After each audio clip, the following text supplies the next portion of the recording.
The stagecoach hit the washout at full speed, and Hazel Rourke heard the crack of the axle a half-second before the whole world tipped sideways.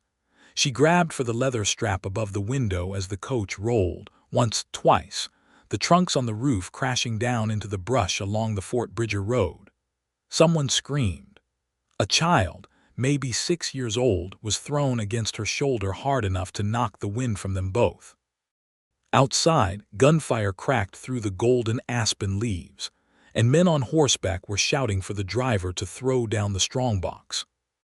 Hazel had ridden this road 100 times, bringing medicines up from the fort to the homestead scattered along Ash Creek, but she had never been inside an ambush before. The coach lay on its side in a ditch of broken sage, one wheel still spinning uselessly against the October sky, and the horses were screaming in their traces, thrashing against a fallen tree limb that had tangled in the harness. "Get down, stay down," Hazel told the boy beside her, pressing him flat against the overturned bench. She could see through the shattered window glass that the driver had been thrown clear and was not moving, and the guard was pinned beneath the coach's rear wheel, his leg bent at a wrong angle, his face white with pain and terror. A man's voice cut through the chaos, low and steady, coming from somewhere near the horses. "Easy, easy now, I have you." Hazel twisted to look.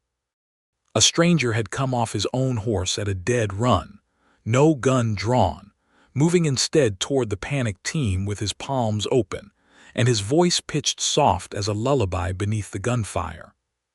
He was tall, sun-browned, dressed in a plain canvas coat with a battered hat pulled low, and he moved among those terrified, kicking animals like he did not fear them at all, like he understood something about their fear that made it his to calm rather than his to escape. "Whoa now, whoa, nobody is going to hurt you, I have got you." One of the ambushers, a rider in a duster with a bandana pulled over his face, wheeled his horse toward the stranger and leveled a rifle. Hazel did not think. She had her father's old Colt from beneath the coach seat in her hand before she had decided to reach for it, and she put a shot into the dirt beside the rider's horse, close enough to make the animal shy and spoil his aim. It was not a killing shot. She had never in her life wanted to kill a man, only to buy a moment, and the moment was enough. The rider cursed and wheeled away toward his fellows, and in another few seconds the whole gang of them broke off, riding hard up into the timber with the strongbox they had come for, leaving the wrecked coach and its passengers in the settling dust.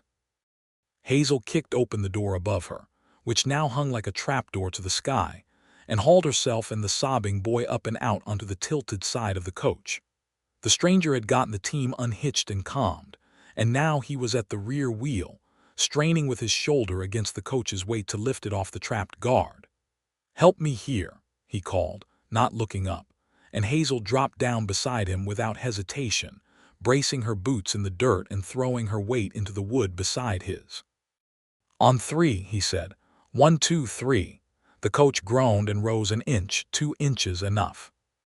The guard cried out and dragged himself free, and Hazel let the weight back down gently rather than dropping it, some old instinct in her insisting that even wreckage deserved to be set down with care. For a moment, kneeling there in the dirt with the dust still hanging gold in the autumn light, she and the stranger looked at each other across the injured man between them, both of them breathing hard, both of them still gripped by the electric aftermath of danger past. "You are a fair shot," he said. "You are a fool with horses," she answered, though there was no scorn in it, only startled admiration. "Any one of them could have kicked your skull in. They were more scared than mean." Scared animals just need someone who is not scared back. He looked down at the guard's leg, assessing it with a quick, competent glance. "Broken, not shattered. He will keep if we splint it and get him to the fort by nightfall."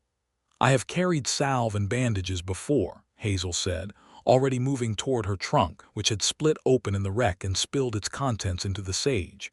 "I am a healer. Ash Creek and the Shoshone camp up past the ridge mostly, but I do not turn away a hurting man on the road." He looked at her with new interest then, something shifting behind his eyes, and held out his hand. "Ezekiel Fletcher," he said. I train horses for the army out of Fort Bridger mostly when they will have me, and for anyone else who needs a green colt gentled between here and the Wind River country. Hazel Rourke. She took his hand briefly, found it rough and steady, and let go to kneel at the guard's side. We had better move fast, Mr. Fletcher. Whoever did this did not just want the strong box. They wanted this road stopped, and I do not think they are finished. He glanced up toward the timber where the riders had vanished, his jaw tight. No, he said quietly, I do not think they are either. They worked together through the rest of that long afternoon, splinting the guard's leg with barrel staves and torn petticoat, calming the remaining passengers, righting what could be righted of the coach's scattered cargo. The driver, it turned out, had only been stunned, and by the time the sun slanted low and orange through the aspen gold, he was conscious enough to be propped against a wheel and given water. It was the boy, though, who would not stop shaking, who clung to Hazel's sleeve with a grip like a drowning creature, that revealed the day's second cruelty. His name, they learned, was Tobias, 7 years old, traveling alone under the driver's care to his grandmother in Green River after his mother had died of the fever back east and his father, unable to keep him and work the mines, had put him on the stage with a ticket paid for in full and a note pinned inside his coat pocket. But in the wreck his small carpet bag had been thrown clear and trampled by the fleeing horses of the ambushers, and when Hazel finally coaxed it open to see what could be salvaged, she found his spare shirt, a wooden top, a photograph of a woman who must have been his mother and nothing else. No ticket, no money. The paper had been in an old pouch meant to protect it from rain, and that pouch now lay torn and empty in the ditch, its contents either lost to the wind or taken by accident in the ambusher's hasty grab for anything of value. "My ticket," Tobias said, and his voice cracked in a way that made something in Hazel's chest ache fiercely. "My ticket to Grandma's. Papa said if I lost it I could not go, and I do not have anywhere else." Ezekiel had come to crouch beside them, having finished securing the horses, and Hazel saw him go very still and very quiet, the way she imagined he went still before a frightened colt, giving the moment room to breathe before he moved into it. "How far is Green River from here?" he asked her low, meant only for her ears. 2 days on past Fort Bridger if the road is clear, Hazel said. But without a ticket, without fare for the next stage south, he cannot simply be put back on the coach. The company will not carry a passenger who cannot pay, not after today's losses. They will be watching every penny. Ezekiel was quiet for a long moment, looking at the boy, at the small trembling shoulders, at the photograph of a mother who was gone and a grandmother who was waiting, and did not yet know her grandson might never arrive. Then he reached into his coat and drew out a worn leather pouch, and from it he took a single silver dollar. Hazel knew, because she had seen the state of his boots and the thinness of his saddle roll, that it was very likely everything he had in the world. "Mister," he said to the recovering driver, "what would it cost to make sure this boy has passage all the way to Green River, food and fare both, and someone puts him proper into his grandmother's hands?" The driver, still pale, named a sum that made Hazel's breath catch. More than a single dollar could cover twice over. Ezekiel did not flinch. He looked to Hazel instead, something asking in his eyes, and she understood at once what he meant to do and why he was asking her, a stranger of mere hours, to be part of it. "I have a little put by," she said slowly, "from healing work this season. Not much, but between us." "Between us," Ezekiel agreed, and something passed over his face that was almost like relief, almost like gladness at not having to be generous alone. Between his last dollar and her small hoarded savings, and in the end, the guilty conscience of a driver who had, after all, lost the strongbox on his watch and did not want a dead man's grandson on his ledger of failures, they scraped together enough. The ticket was written fresh, the fare covered, a letter drafted and signed by both Hazel and Ezekiel promising the grandmother in Green River that her grandson had been delivered safe despite the trouble on the road, with their names and the date, the 14th of October, in the year 1874, so that no one could ever doubt the boy's account of what had happened to him. Tobias cried again when he understood, but it was a different crying this time, and he threw his arms first around Hazel's neck and then, shyly, around Ezekiel's, burying his face against the man's canvas coat. "Thank you," he said. "Thank you, thank you." "You go on and mind your grandmother," Ezekiel told him, voice rough in a way that had nothing to do with dust. "And you remember there are always folks along the road willing to help a body get home. You remember that, and someday you do the same for somebody else." The relief coach that had been summoned by a rider sent ahead finally arrived as the light was failing, and Tobias was loaded aboard along with the injured guard, the driver electing to ride escort rather than drive again so soon. Hazel watched the boy's small face at the window, pale and solemn and grateful, until the coach rolled away north toward the fort and then onward, eventually, toward Green River and a grandmother's waiting arms.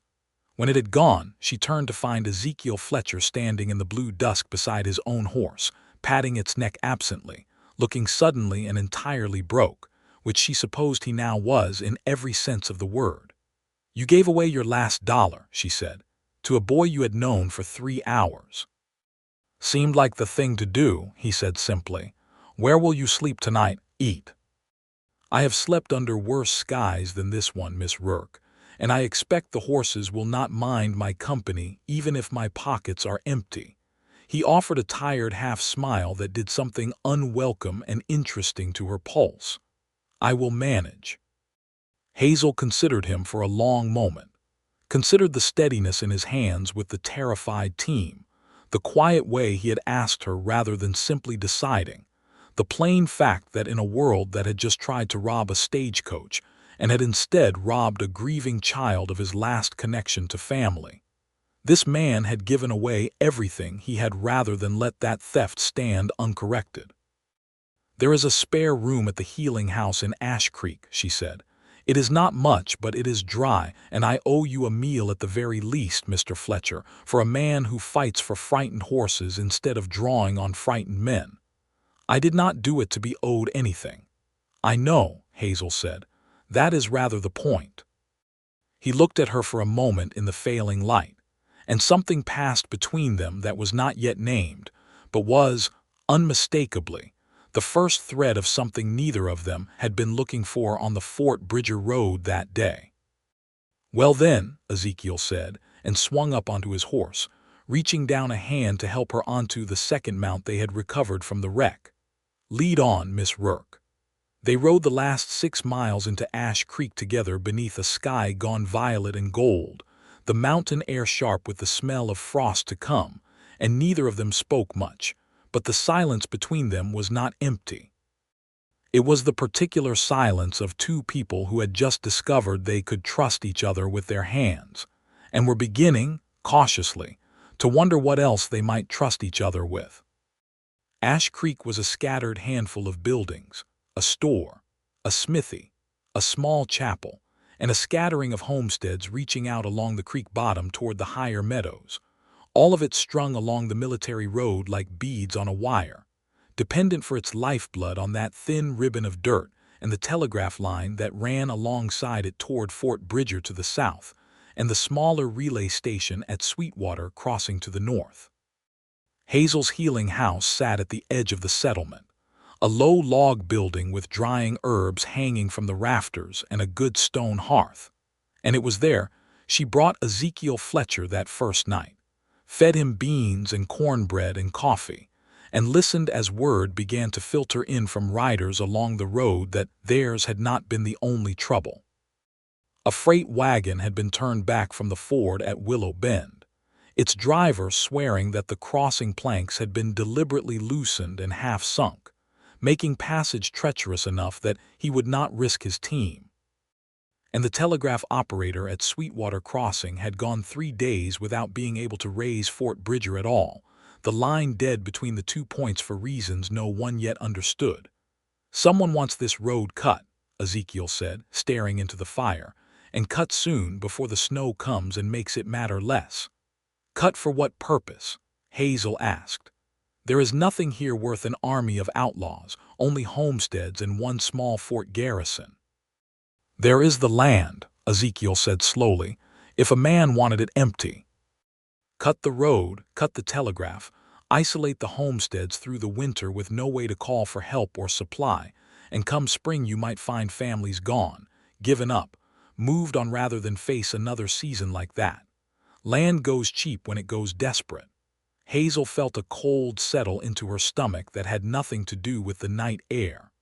The Bureau of Land Management filings close in the spring, she said. There has been talk of a spur rail line coming through this valley in a few years' time, if a company can buy up enough of the homestead claims first. I had thought it just talk. Might not be only talk, Ezekiel said grimly. Might be exactly the sort of scheme that would pay men well to make a stage road impassable and a telegraph line silent, right before winter, right when families are most afraid of being cut off. They sat with that thought a long while, the fire popping, the wind beginning to pick up outside and rattle the drying herb bundles against the rafters. Then we had better find out who, Hazel said finally, before the first real snow falls and it is too late to do anything about it at all. Ezekiel looked at her over the firelight, and there was something in his face that was not quite a smile but was warmer than solemnity, an acknowledgment passing between them of partnership freely chosen. He said. I like the sound of that, Miss Rourke. You had better, she said, since you gave away your last dollar and now have no means of riding off to somewhere less troublesome. He laughed then, low and surprised, and the sound of it settled something in her chest she had not known was unsettled. The days that followed took on a shape neither of them had planned, but both of them, separately, found themselves grateful for. Ezekiel rode the road each morning, checking the bridges and fords between Ash Creek and the fort, gentling a nervous cavalry remount for the garrison in exchange for a little pay and the loan of tools, and always watching for fresh sign of riders who did not belong. Hazel, meanwhile, turned her healing house into something more, a gathering point where the women of Ash Creek and the outlying homesteads came not only for tinctures and set bones but for talk, and it was in that talk that she began, patiently, to recruit. There was Widow Calloway, whose late husband had been a surveyor and who still had his old maps of the valley, showing every claim boundary and every water right along the creek. There was young Constance Whitfield, barely 18 and recently married to a homesteader twice her age out of practical necessity rather than love, who had grown up the daughter of a telegraph man back in Ohio and knew more about splicing wire than any operator currently posted at Sweetwater Crossing. There was old Ruth Two Moons, a Shoshone woman near 70 who had known Hazel since childhood, who had taught her healing skills first from her own grandmother's teaching, and whose grandsons rode the high country and saw things no white patrol ever would. Hazel gathered them one evening in the healing house, the shutters closed against the cold, a kettle steaming on the hearth, and laid out what she and Ezekiel suspected. If someone means to starve this valley of its road and its wire before the first snow, she said, then we cannot wait for the army to notice or the land office to care. We have to watch, and we have to be ready, and we have to trust each other with what we see. My grandsons have already seen strange riders camped up near the old mining cut, Ruth Two Moons said, her dark eyes steady in the firelight. White men, not miners, keeping their fires small and their horses picketed away from the trail. They did not think it their business until now. It is everyone's business, Constance said fiercely, surprising Hazel with the heat in her young voice. My husband's whole claim depends on that road for supply. If they starve us out, we lose everything we have worked for. Then we watch. We send word fast when word needs sending. And we do not let any one of us stand alone against this, Hazel said, and around the small fire-lit room, the women of Ash Creek nodded their agreement. An alliance forged not with guns but with maps, wire, and watchful eyes, precisely because Hazel Rourke understood, better than most, that a valley's women held knowledge no outlaw riding through ever thought to guard against. It was 3 days later that Ezekiel came back from the road at a hard gallop, his horse lathered, his face grim, and Hazel knew before he even reined up outside the healing house that the trouble had found its next move. "The bridge at Ash Creek Crossing," he said, swinging down. "Someone has cut the main support timbers, sawed most of the way through and hidden it under fresh mud so it would look sound. I only found it because my horse balked crossing, would not set a hoof on it no matter how I coaxed her, and when I got down to look I found the cuts." "Your horse saved your life," Hazel said, feeling the cold flood through her at the thought of what might have happened. "She has better sense than most men," Ezekiel agreed. "But Hazel, that bridge is the only crossing for 6 miles either direction, with the creek running this high after the autumn rains. If it goes, this whole stretch of homesteads is cut off from the fort and from Ash Creek proper both, right as the weather turns." "Then we do not let it go," Hazel said. "Can it be shored? Not by one man alone, and not before whoever cut it decides to come back and finish the job by fire, most likely, some night when no one is watching." Hazel thought fast, running through the faces and skills of everyone she had gathered these past days. Widow Calloway's late husband left tools enough for a proper repair in his old surveying shed. I have seen them. And there are men enough among the homesteaders, if we ask it plain and explain why, who can be spared a day's labor for their own survival. But we will need eyes on that bridge day and night until it is shored, in case they do come back to finish what they started. "I will take the night watch," Ezekiel said immediately. "I know that stretch of road best, and I would rather it be me out there than any man with a family waiting on him." "You will not take it alone," Hazel said, and there was no argument left in her voice, only decision. "I can shoot straight enough, as you saw the day we met, and I know that ground as well as any man in this valley." Yes. He looked at her for a long moment, weighing something behind his steady eyes, and she thought perhaps he meant to argue that a woman should not sit a night watch armed against outlaws, and she readied herself to push back against it. But instead he only nodded slowly. "No," he agreed. "I would not want you anywhere but where I could see you were safe, and that is beside me." It was not quite a declaration, but it was close enough that something warm bloomed behind Hazel's ribs despite the gravity of the moment, and she found herself having to look away from him toward the fire to keep her composure. The repair work took 2 full days, homesteaders arriving with wagons and tools, Widow Calloway directing the placement of new support timbers with an authority that surprised everyone who had only ever known her as a quiet widow keeping to herself. And by the second evening the bridge stood sound again, freshly timbered, strong enough to bear the weight of loaded wagons through whatever winter might bring.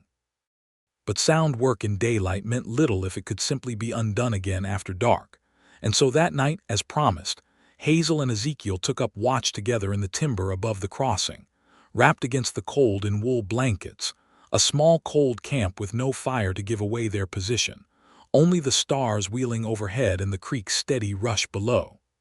"You are shivering," Ezekiel said quietly, some hours into the watch, when the temperature had dropped hard with the clearing sky. "I will manage," Hazel said, echoing his own words back at him from that first night, and heard him huff a soft laugh in the darkness. "Come here," he said, and shifted his blanket, an invitation rather than a demand, and after a moment's hesitation Hazel moved to sit beside him, close enough that their shoulders touched, close enough to share warmth without it meaning anything more than practical sense on a cold mountain night.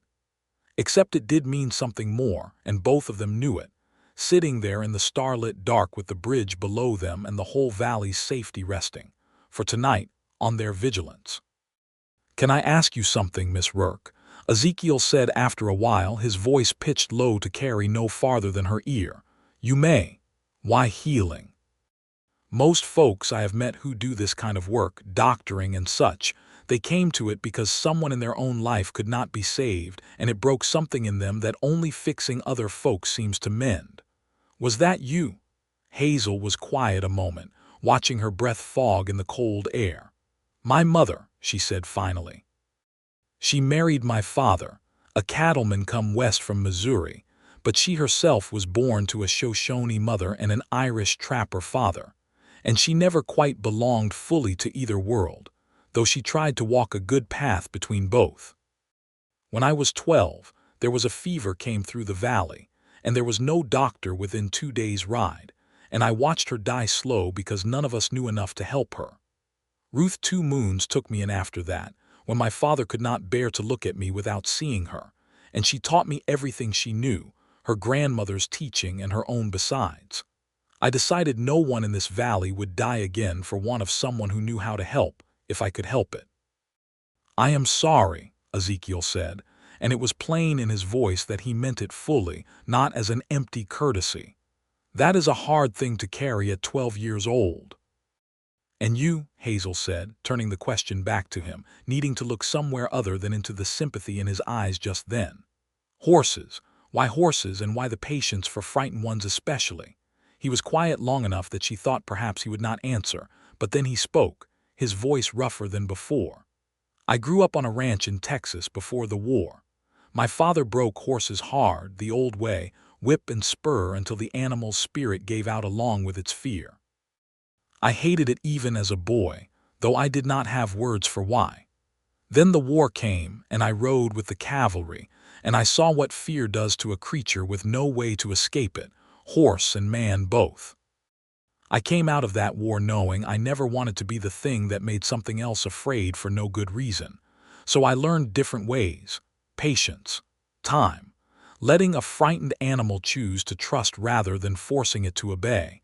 It is slower. It is also, I think, the only way that trust built that way ever really holds." Hazel looked at him in the starlight, this man who had given away his last dollar to a grieving orphan boy, who gentled terrified horses with nothing but patience and a steady voice, who had ridden into an ambush with his hands empty of weapons and full instead of purpose, and felt something in her chest that was equal parts wonder and recognition, as though she had been waiting a long while, without knowing it, to meet someone who understood exactly what she meant when she said no one should die, or suffer, or be made afraid, for want of someone willing to be patient and steady on their behalf. "That is the only way trust built any way ever really holds," she said softly. "Not just with horses." He looked at her then, and in the starlight she could see something shift and settle in his face, some decision quietly made. "Hazel," he said, and it was the first time he had used her given name rather than the more formal address, and something in her chest turned over at the sound of it in his low voice. "I do not have much to offer a woman. I gave away my last dollar to a stranger's boy not 2 weeks past, and I have been sleeping in your spare room since, eating your cooking, taking your charity same as that child did." "It was not charity," Hazel said. "It has never once felt like charity." "No," he agreed slowly. "It has felt like something else entirely, and I find I do not quite know what to do with that, except to tell you plainly that I have not been able to stop thinking about you since the moment you put a bullet in the dirt to save my fool neck." Hazel's breath caught, and before she could think herself out of it, before caution or practicality could intervene, she reached up and touched his jaw, turning his face toward hers in the dark. "Ezekiel Fletcher," she said, "I have not been able to stop thinking about you either, and I am tired of pretending otherwise for propriety's sake when we might both be dead by outlaws before the winter is through." He laughed softly at that, a startled, warm sound, and then he kissed her, gently at first and then with a growing certainty, his hand coming up to cup her face, and Hazel kissed him back with all the pent-up longing of 2 weeks spent working shoulder to shoulder, trusting each other with danger and with quiet truths both.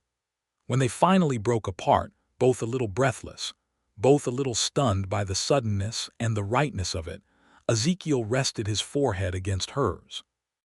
"I do not know what I am offering you," he admitted quietly. "A horse trainer with an empty pocket and no land of his own is not much of a match for a healer with roots this deep in her valley." Hazel pulled back enough to look at him properly, and there was no hesitation in her voice when she answered. "I do not need a man with a full pocket, Ezekiel. I have watched you these 2 weeks give away everything you had to a stranger's need, gentle, terrified animals with nothing but patience, and ride into danger with your hands open rather than closed around a weapon. I do not know what tomorrow holds for this valley or for us, but I know I would rather face it uncertain, with you, than certain without." "That is a fair answer," he murmured, and kissed her again, softer this time, a promise rather than a question. They kept their watch through the rest of that night, and the bridge stood untouched until dawn, but something had shifted between them that neither the cold nor the danger could undo. A warmth carried now beneath the surface of every glance and every quiet word exchanged in the days that followed. The trouble, however, was far from over, and it announced itself again barely a week later, on a morning bright and sharp with the last of the mountain autumn, when a rider came down from the high country at a dead run, Ruth Two Moons's youngest grandson, no more than 16, his horse blown and his face white with urgency.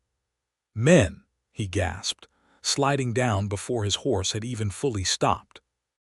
White men, a dozen at least, camped near the old mining cut with dynamite crates, and they are moving today. I heard them say it plain, moving to finish the telegraph line at Sweetwater Crossing and then come south for the road again. Hazel felt the cold certainty of it settle through her. This was the final push, the effort to cut the valley off entirely before the first heavy snow made travel through the passes impossible until spring. And if the telegraph line went silent for good and the road became impassable, the homesteads scattered along Ash Creek would be trapped through a long winter with no way to call for help, no way to receive supply, entirely at the mercy of whoever wished to buy up their abandoned claims, once desperation and hardship had driven enough of them to give up and leave. "Sweetwater Crossing is 2 hours' ride north," Ezekiel said, already moving toward his horse. "If they mean to hit the relay station today, we do not have much time." "I am coming with you," Hazel said immediately. "Hazel, this is not shoring up a bridge in daylight with homesteaders standing by. This is a dozen armed men and dynamite." "And you are one man," Hazel said, "who will need eyes and hands both if we mean to stop this rather than simply watch it happen. I am not asking your permission, Ezekiel. I am telling you I am coming, same as I told you I was taking that night watch with you at the bridge." He looked at her for a long moment, and she saw the war in him, the instinct to protect warring with the respect he held for her judgment and her courage, both of which he had witnessed firsthand more than once now. Respect won. "Then we ride fast," he said, "and we send word ahead too. Constance Whitfield knows wire work better than any of us. If we can get to Sweetwater Crossing before they finish the job, she might be able to help hold the line or fix it quick if they have already started." Within the hour, they had gathered what force the valley could quickly muster. 4 homesteaders with rifles who had families depending on that road staying open, Constance Whitfield with her tool satchel of wire and pliers, and Ruth Two Moons's grandson to guide them by the fastest trail through the timber rather than the longer wagon road. Hazel rode at Ezekiel's side, her father's colt at her hip, her healing satchel slung across her back out of long habit, because wherever there was danger, she had learned, there was often also need for exactly the skills she carried. They came upon Sweetwater Crossing in the early afternoon, the small relay station, a lonely wooden structure beside the road, with the telegraph poles marching away from it in both directions, and they could see even from a distance that they were nearly too late. 2 men were already at the base of one pole with axes, working to fell it and sever the wire, while others stood watch with rifles, and near the station itself, a crate had been set that could only be the dynamite meant for something larger, perhaps the relay station itself or a stretch of the road further south. "We cannot simply ride in against a dozen armed men," Ezekiel said grimly, reining up in the tree line with the others. "We need a plan, not just courage." "The horses," Hazel said suddenly, an idea sparking.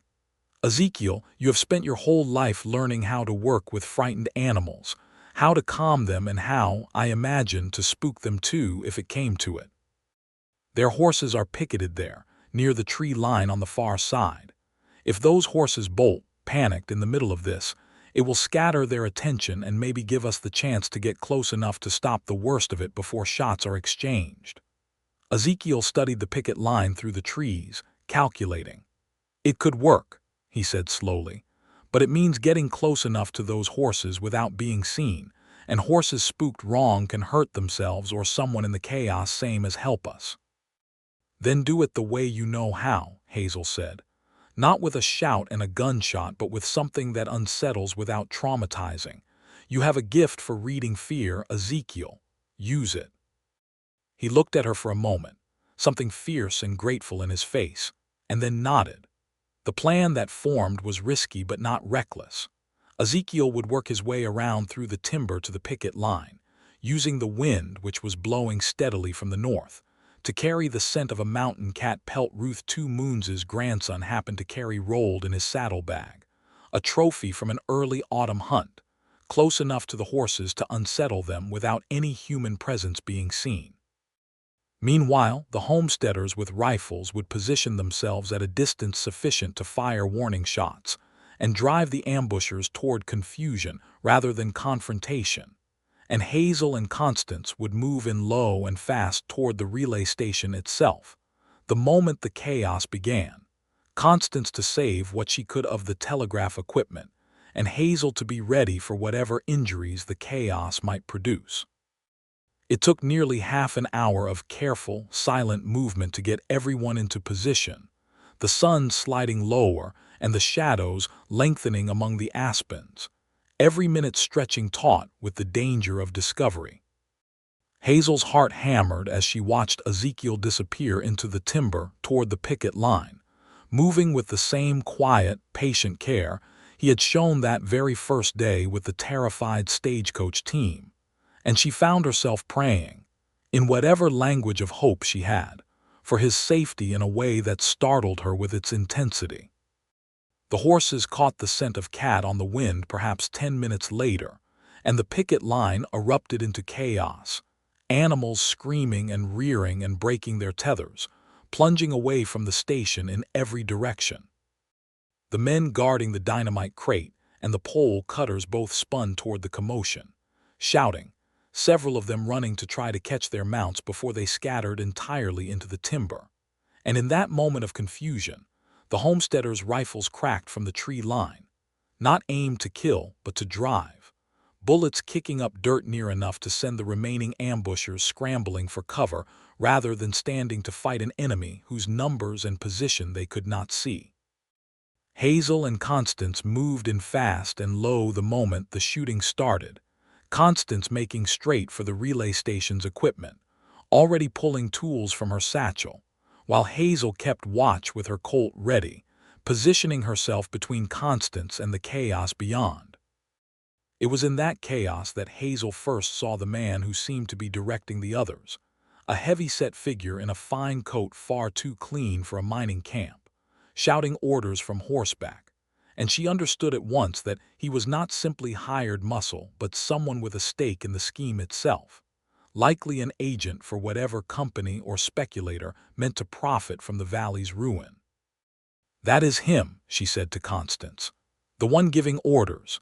If we can identify him properly, we can bring this to the army at the fort, prove this was no random outlawry but a deliberate scheme." Before Constance could answer, one of the ambushers, having recovered his nerve and his horse both, spotted the two women near the station and spurred toward them, rifle rising. Hazel did not hesitate this time either. She fired, and her aim, sharpened by weeks of practice and desperate necessity, struck true enough to clip the rifle from the man's hands rather than his flesh, a warning and a disarming both, and he wheeled away cursing rather than press the attack against a woman who had just proven she would not miss twice. Across the clearing, Ezekiel had emerged from the timber, moving now toward the loose dynamite crate with clear intent, working to secure it before any stray shot or panicked action could set it off. He reached it just as the well-dressed rider, seeing his scheme collapsing into chaos, turned his horse toward Ezekiel with clear and murderous intent, drawing a pistol. "Ezekiel!" Hazel screamed, already running, already firing a shot that went wide but close enough to make the rider flinch and spoil his aim. And in that fraction of a second, Ezekiel dropped low and drove himself into the horse's legs rather than the man, a tactic born of his lifetime's understanding that the horse, not the rider, held the true power to end the confrontation. The startled animal reared, unseated its rider entirely, and bolted into the timber, leaving the well-dressed man sprawled in the dirt, the wind knocked from him, easy enough for the homesteaders to secure and bind before he recovered his senses. The remaining ambushers, seeing their leader down and captured, their horses scattered, and rifle fire coming from a position they could not locate or outnumber, broke and fled on foot into the timber rather than continue a fight that had turned entirely against them. In the sudden quiet that followed, Hazel ran the last distance to Ezekiel, who was climbing to his feet, dusty but unharmed, and she threw her arms around him without a thought for propriety or restraint. "You reckless, wonderful fool," she said against his chest, her voice shaking now that the danger had passed and the fear she had been holding back could finally surface. "You could have been killed." "So could you, running at me through gunfire," he said, but his arms came around her just as tightly, his own voice unsteady with relief. "We seem to have a habit of that, Miss Rourke, running toward each other's danger rather than away from it."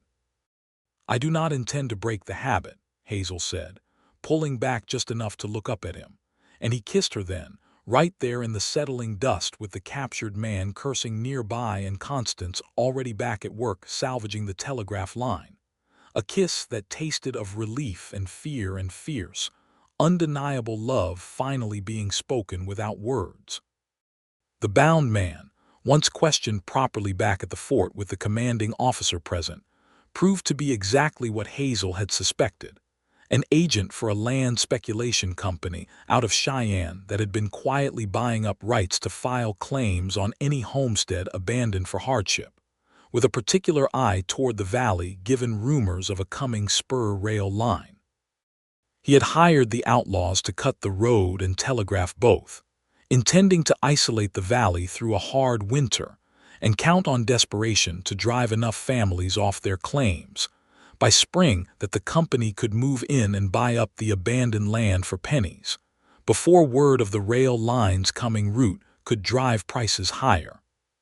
Faced with the evidence Constance had helped preserve, including a ledger of payments found on his person that he had foolishly not thought to destroy, and testimony from Hazel, Ezekiel, and the homesteaders who had witnessed the ambush at Sweetwater Crossing, the commanding officer at Fort Bridger placed him under arrest to be transported for trial at the territorial court, and dispatched a rider south with word that would, in time, see the remaining outlaws in his employ hunted down or scattered beyond any hope of finishing what they had started. It seemed, for a few peaceful days afterward, that the valley's troubles were behind it. The bridge held sound, the telegraph line was repaired and humming again with news from the fort and beyond, and the homesteaders returned to their harvest preparations with the particular relief of people who had faced ruin and found instead that their community, banded together, had proven stronger than the scheme meant to break it. But the mountains that autumn, brilliant and gold as they had been, held one more danger in reserve, one that no ambush or sabotage had caused, but that the valley's isolation, even briefly threatened, had made all the more perilous to face. It began with smoke on the wind, faint at first, easy to mistake for a homestead's chimney or a controlled burn of stubble fields, but by the second day it thickened into a haze that dimmed the sun to a dull orange coin in the sky, and by the third day, riders came down from the high country with grim news. A wildfire, likely sparked by a lightning strike during a dry storm that had rolled through without rain, had caught in the tinder-dry pine of the upper slopes and was moving fast down the ridges toward the valley, driven by a wind that had turned hard and hot from the west, entirely unseasonable and entirely unstoppable. "It is coming down Ash Creek Canyon," Ezekiel said, having ridden up to scout the fire's advance himself and returned with soot on his face and grim urgency in every line of his body. It will hit the upper homesteads by nightfall if the wind holds, and there is no stopping a fire like that, not with what we have. We have to get people out. All of them, Hazel said, already moving to gather her healing satchel and whatever supplies might be needed. The Peterson place, the Whitfields, the Calloway homestead, all of them along the upper creek. That is a lot of families, a lot of livestock, and only a few hours of daylight left before that fire is close enough to matter, Ezekiel said. We will need every wagon, every horse that can be spared, and someone who knows these trails well enough to move people safely in the dark if it comes to that. It is going to come to that, Hazel said grimly, looking at the darkening, smoke-hazed sky.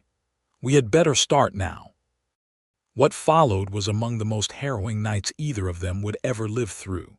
A desperate, coordinated effort to move nearly 30 people, their most essential belongings, and as much livestock as could be managed, down out of the threatened upper homesteads, and along the very road they had fought so hard to keep open, toward the safety of Ash Creek proper, and if necessary, onward to the fort itself.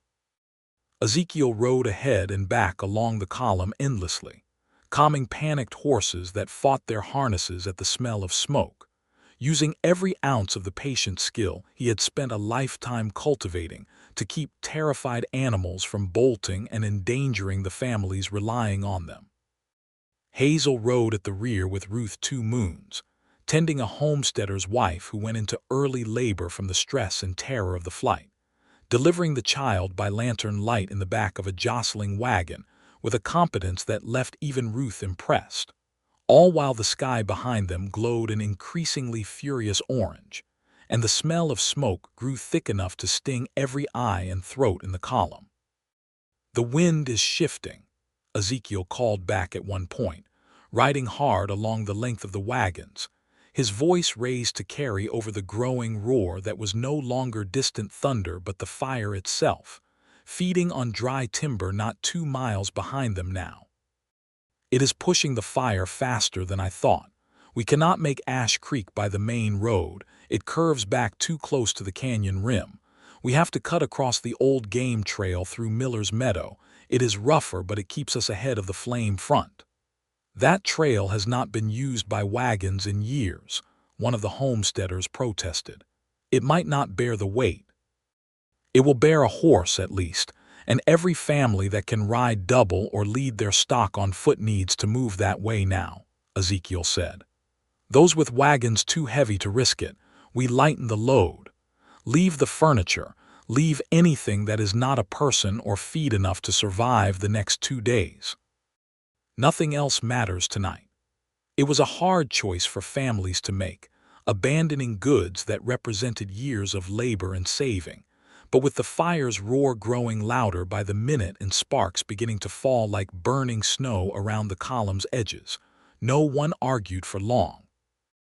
Wagons were light, some abandoned entirely with their teams cut free to be led alongside riding families, and the column pressed on along the rough game trail with a desperate urgency that left no room for anything but forward motion. Hazel found herself riding beside Ezekiel again near the front, both of them working to keep the pace steady without outrunning the slower families on foot, when a terrified whinny cut through the smoke ahead of them, one of the lead horses having bolted from its lead line in panic at a sudden burst of flame visible through the trees to their left, dragging a young boy who had been holding its rope and been unable to let go in time.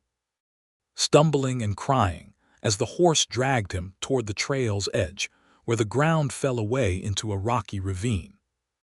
Ezekiel was off his own horse and running before Hazel had even fully registered the danger, closing the distance with a speed she would not have thought possible, throwing himself alongside the bolting horse and grabbing for its halter with one hand, while his other arm swept the boy up and away from the dragging rope, in a single fluid motion born of a lifetime's instinct with frightened animals. Whoa now, easy," he gasped out, even as he ran alongside the panicked animal, gradually working his grip higher on the halter, using his own steadying weight and calm, unbroken voice to slow the horse's flight rather than fight it outright, until at last the animal slowed to a trembling stop mere feet from the ravine's edge, its sides heaving, its eyes rolling white with fear but no longer bolting. Hazel reached them a moment later, having spurred her own horse forward the instant she understood the danger, and found Ezekiel on his knees in the dirt, the sobbing boy clutched safe against his chest, the rescued horse standing wide-eyed but calm now beside them both. "You are all right," Ezekiel was saying to the boy, his voice still carrying that same impossible steadiness even though Hazel could see his hands were shaking now that the danger had passed. "You are all right, I have got you, you are safe.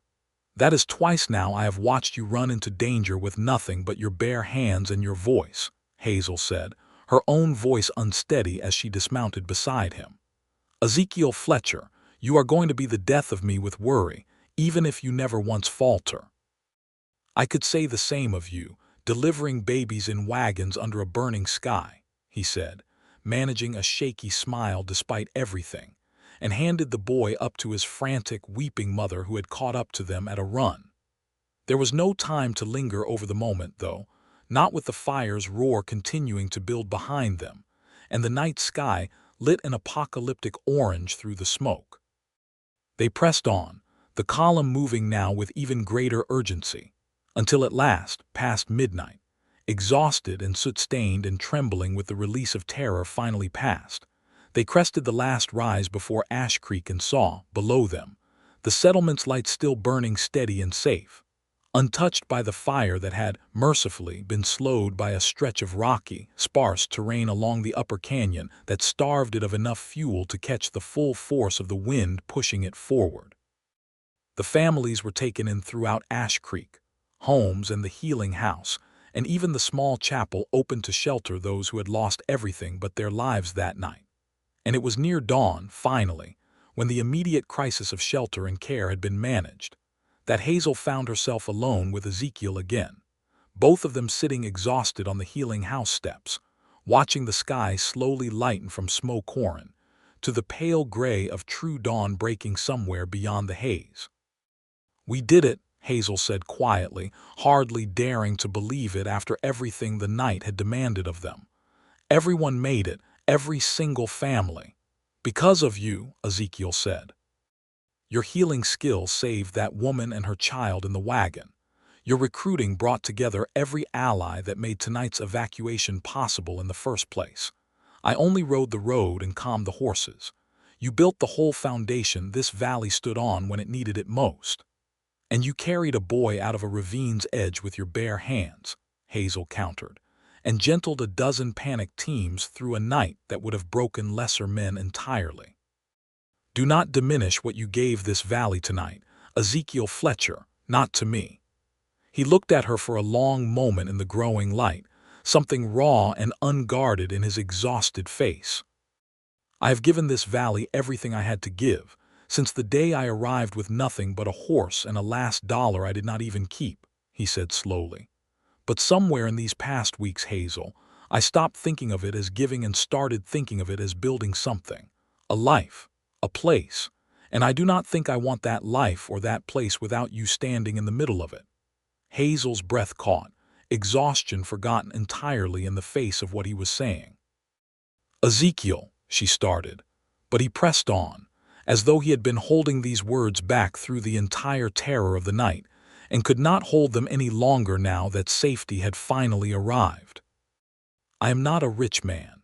I do not have land of my own or savings beyond what I earn training horses season to season. I gave my last dollar to a stranger's boy the very first day I met you, and I have not regretted it once, but it means I have nothing grand to offer you, no fine house, no guaranteed future beyond my own two hands, and whatever trust I can earn from this valley's horses and its people both." "Ezekiel," Hazel said again, more firmly this time, reaching over to take his soot-stained hand in both of hers, "I have watched you give away everything you had to spare a grieving child further pain. I have watched you run into gunfire with empty hands and into a stampeding fire's path to save a drowning boy from a ravine with nothing but your own courage and skill. You have given this valley more than gold ever could, and you have given me more in these few weeks than I ever thought to hope for in a lifetime of healing other people's wounds while quietly nursing my own loneliness. I do not need a rich man, Ezekiel Fletcher. I need a man who is brave and steady and kind clear through to his bones, and I have found exactly that man sitting beside me on these steps. Then marry me, he said, the words tumbling out with none of his usual measured calm, raw and urgent instead. Not because the world demands it or because propriety says a man and woman who have shared what we have shared these past weeks ought to, but because I love you, Hazel Rourke, more than I have ever loved anything in my life, and I do not want to spend one more day pretending I could imagine a future in this valley or anywhere else that does not have you standing at the center of it. Hazel felt tears rise, unexpected and overwhelming, born of exhaustion and relief, and a happiness so complete it nearly frightened her. "Yes," she said. "Yes, Ezekiel, I will marry you. I love you too. I think I have loved you since the moment you gave away your last dollar without a second thought, though I was too stubborn to admit it to myself until just now." He kissed her then, softly, exhaustion and soot, and the lingering smell of smoke notwithstanding, a kiss that held none of the desperate urgency of their first, in the dark above the bridge, but instead a settled, certain tenderness, the kiss of two people who had chosen each other fully, with open eyes, knowing exactly what dangers and uncertainties the world might still hold, and deciding together that they would face them side by side regardless. The weeks that followed brought the valley's recovery in earnest. The captured land speculator's testimony, along with the ledger evidence Constance Whitfield had helped preserve, led to the arrest of several more men involved in the scheme, and word came down eventually from the territorial court that the company behind it had been barred from filing any claims in the valley at all, its scheme exposed too thoroughly for any pretense of legitimate business dealing to survive. The homesteaders who had lost property to the wildfire found their neighbors, true to the spirit the valley had shown throughout its trials that autumn, rallying to help rebuild what could be rebuilt before winter set in fully. And the first heavy snow, when it finally came in early November, found Ash Creek's road sound, its telegraph line humming, and its people gathered close and safe rather than scattered and desperate as the scheme's architects had intended. Hazel and Ezekiel were married in the small chapel at Ash Creek on a crisp, clear day in late November, the first snow already dusting the peaks above the valley in a way that felt, to everyone gathered, less like an ending to the golden autumn than a promise of the season's rest well earned. Ruth Two Moon stood as witness alongside Widow Calloway and Constance Whitfield, and the whole valley turned out, it seemed, families whose road had been saved, whose homesteads had been spared, whose children had been carried safe through fire and smoke by the very man now standing at the altar in a borrowed coat, since he still owned little enough of his own beyond his horse and his tools. "You know," Hazel murmured to him as they stood together afterward, accepting the congratulations and warm embraces of neighbors who had become, through fire and danger both, something closer to family, "you never did get that last dollar back." Ezekiel laughed, low and warm, pulling her close against the cold. "No," he agreed, "but I think I got something better in return." "Oh." "A whole valley's worth of trust," he said, "and one healer with a fair aim and a fiercer heart than any woman I have ever known, who agreed, against all good sense, to marry a man with empty pockets and nothing to offer but himself." "That," Hazel said, tilting her face up to his, "was never a small offering, Ezekiel Fletcher. It was, in fact, exactly enough." He kissed her then, before the whole gathered valley, snow beginning to fall softly around them in fat, lazy flakes that caught in her dark hair and his weathered hat, and no one who watched doubted for a moment that, whatever winter brought to Ash Creek in the seasons to come, These two would face it exactly as they had faced everything since the day a stagecoach overturned on a mountain road, and a stranger's last dollar bought a grieving boy's passage home. They built their life together in the months that followed on a small parcel of land Hazel had inherited from her mother's side of the family near the healing house. Land that Ezekiel worked to fence and shelter for the horses he continued to gentle and train. His reputation for patient, careful work spreading now not just to the fort, but to homesteaders and ranchers throughout the valley and beyond, who sought him out specifically for animals other trainers had given up as unmanageable. Hazel's healing practice grew too, strengthened rather than diminished by the trust the valley's ordeal had built between her and every family who had stood together against the scheme meant to scatter them. And Ruth Two Moons, in her later years, found in Hazel not just a student but a true partner in the old knowledge she had spent a lifetime preserving. On quiet evenings, when the work of the day was done and the fire burned low in the hearth of the home they had built together, they would sometimes speak of that first day, the overturned coach, the boy named Tobias whose ticket home had cost Ezekiel every dollar he possessed and set in motion everything that followed. "Do you ever wonder," Hazel asked one such evening, "what became of him? Tobias, I mean. Whether he made it safe to his grandmother, whether he is well." "I like to think so," Ezekiel said. "I like to think that boy is somewhere safe and warm tonight, same as we are, not knowing that the dollar spent to get him there ended up buying me a whole life I never would have found otherwise." "Perhaps we ought to write to Green River," Hazel suggested. "See if word can reach his grandmother, know for certain that he is well." They did write, in fact, in the spring that followed, and received in time a warm letter back from an elderly woman in Green River, thanking them for their kindness to her grandson, and reporting that the boy had settled well into his new home, had started school, and had, in his own childish way, never stopped speaking of the kind lady and the horse-gentling man who had saved him on the road and bought his passage home when all seemed lost. It was a small thread tied off neatly, a piece of their stories beginning brought full circle and laid finally to rest, confirming what both of them had believed all along, that the dollar given away so freely that first golden autumn day had never truly been lost at all, but planted, like so many good things are, to grow into something far larger than either of them could have imagined watching that stagecoach lie broken and smoking in the ditch. The valley itself prospered in the years that slowly unfolded. The threatened rail spur eventually built not through speculative ruin and stolen claims, but through fair purchase and honest negotiation once the valley's families, banded together and represented by their own chosen voices, refused to be scattered or cheated of what they had built. Ash Creek grew from a scattering of homesteads into a proper town, and though the road that had once been so viciously targeted for sabotage remained, in memory, a reminder of how close the whole community had come to losing everything, it stood also, ever after, as a testament to what had been saved, and by whom, and why. Hazel Rourke Fletcher continued her healing work for the whole of her long and full life, known throughout the valley and beyond for a steady hand and a fierce, protective heart that never once wavered in its devotion to those who needed her help. Ezekiel Fletcher's gift with horses became something of a local legend.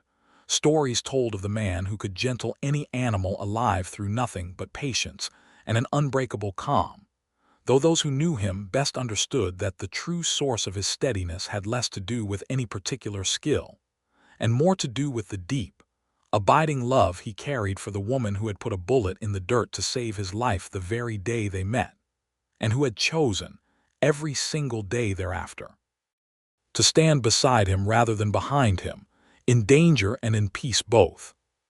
And on cold winter evenings, when snow fell thick over the valley they had saved together, they would sit before their fire, hands joined, and think sometimes of a boy named Tobias, and a ticket bought with a stranger's last dollar, and know without a shadow of doubt that it had been, in every way that mattered, the very best dollar either of them had ever spent, for it had bought not just a child's safe passage home, but the beginning of a home neither of them had known until that moment. They had been searching for all along.